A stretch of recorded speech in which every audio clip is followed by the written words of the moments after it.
میں سکتے کی سی حالت میں کھڑا تھا۔ میرے ذہن میں ایک سوال چیخ بن کر ابھر رہا تھا، کہیں شیخ اپنے ساتھ لیونا کو تو نہیں لے گیا؟ اگر ایسا ہوا تھا تو بہت برا ہوا تھا۔ عاصم اپنی سابقہ گرل فرینڈ لیونا کے لیے درندے سے بڑھ کر خوخار اور شفاق ثابت ہو سکتا تھا۔ میں نے چاروں طرف نگاہ دوڑائی۔ جلتی ہوئے انیکسی کے شعلے مدھم پڑنا شروع ہو گئے تھے، تاہم اب بھی ان کی روشنی ارد گرد کی بہت سی چیزوں کو منور کر رہی تھی۔ ہراساں چہروں والے لوگ چاروں طرف بھاگ دوڑ کر کے آگ پر قابو پانے کی کوشش کر رہے تھے۔ مینیجر سنہا چیخ چیخ کر ملازمین اور گارڈز کو ہدایات دے رہا تھا۔ میں نے بلند آواز سے 2-3 بار لیونا کو پکارا۔ وہ آس پاس کہیں نہیں تھی۔ میں نے اپنی بھیگی ہوئی پتلون کی جیب میں گاڑی کی چابی ٹٹولی اور دوڑتا ہوا اپنی گاڑی کی طرف گیا۔ چند لمحے بعد میں گاڑی کے اندر تھا۔ میں نے گاڑی کو یو ٹرن دیا۔ پہیے بری طرح چرچرائے اور وہ ہوا کے تند و تیز جھونکے کی طرح مین گیٹ سے گزر کر سڑک پر آ گئی۔ یہ سڑک قریباً 2 کلومیٹر تک بالکل سیدھی چلی گئی تھی۔ میں نے ہاتھ ہارن پر رکھ دیا اور رفتار بڑھاتا چلا گیا۔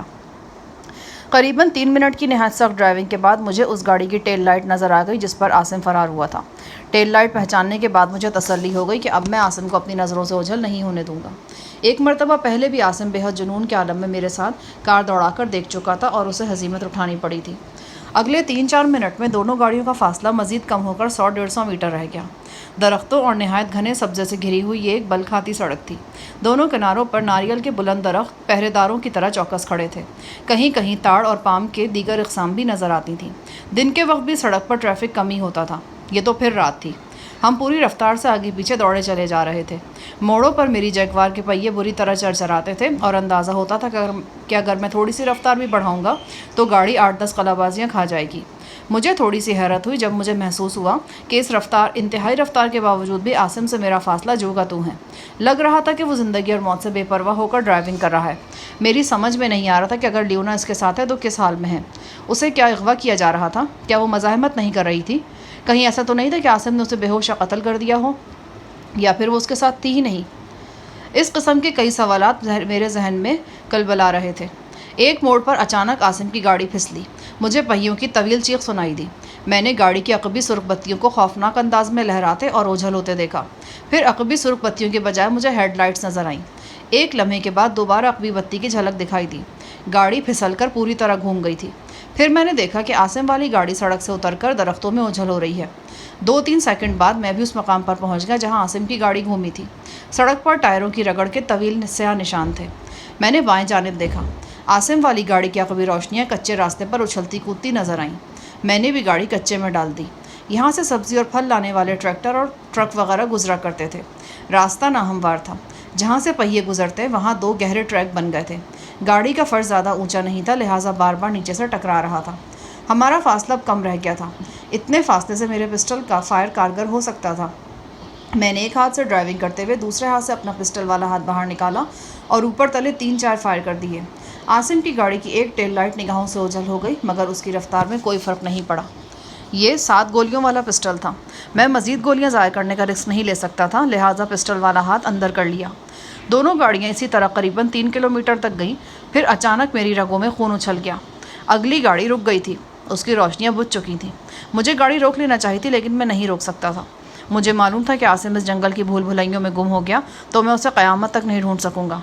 خود کو عاصم کی طرف سے کی جانے والی کسی کارروائی سے بچانے کے لیے میں نے خود کو ممکنہ حد تک نیچے جھکا لیا اور گاڑی ڈرائیو کرتا ہوا عاصم والی کار کے بالکل نزدیک پہنچ گیا۔ عاصم ریسٹ ہاؤس سے جو گاڑی لے کر بھاگا تھا وہ ڈاٹسن تھی۔ ڈاٹسن کے اگلے دونوں دروازے کھلے ہوئے تھے۔ میری چلائی ہوئی گولی کا نشان نمبر پلیٹ پر دکھائی دے رہا تھا۔ دوسری نے ٹیل لائٹ توڑ دی تھی۔ اپنی گاڑی کی تیز ہیڈ لائٹس میں مجھے ایک ایسی شے نظر آئی جسے دیکھ کر مجھے یقین ہو گیا کہ یہ بدبخت شیخ عاصم لیونا کو اپنے ساتھ لے آیا ہے۔ یہ لیونا کا ایک سفید سینڈل تھا جو کھلے ہوئے دروازے کے بالکل پاس پہلو کے بل پڑا تھا۔ میں نے چند سیکنڈ تک گاڑی میں ہی رہ کر اطراف کا جائزہ لیا، پھر احتیاط سے باہر نکل آیا۔ میں نے گاڑی کی ہیڈ لائٹس آن رہنے دی تھیں۔ یقیناً مجھے یہ جاننے میں سخت دشواری پیش آتی کہ شیخ اپنے لیونا کو کس طرف لے کر گیا ہے، مگر کچھ آوازوں نے میری مدد کی۔ یہ آوازیں گرجنے برسنے کی تھیں۔ دبے دبے لہجے میں شیخ لیونا کو دھمکا رہا تھا۔ ان آوازوں نے مجھے سمجھا دیا کہ مجھے شیخ کی تلاش میں ادھر ادھر بھٹکنے کی ضرورت نہیں ہے۔ شیخ لیونا کے ساتھ گاڑی کے بالکل پاس ہی موجود تھا۔ اگلے 4-5 منٹ میں میرا یہ اندازہ بالکل درست ثابت ہوا۔ شیخ ڈاٹسن کار سے قریباً 15-20 منٹ کے فاصلے پر کسی پناہ گاہ میں موجود تھا۔ یوں لگتا تھا کہ وہ اس پناہ گاہ کے بارے میں پہلے سے جانتا ہے اور اس نے ڈاٹسن اپنے پروگرام کے مطابق پناہ گاہ کے بالکل سامنے لے جا کر روکی تھی، لیکن حقیقت میں ایسا نہیں تھا۔ یہ ایک اتفاقی تھا کہ گاڑی چھوڑتے ہی عاصم کو چھپنے کے لیے ایک اچھی جگہ میسر آ گئی تھی۔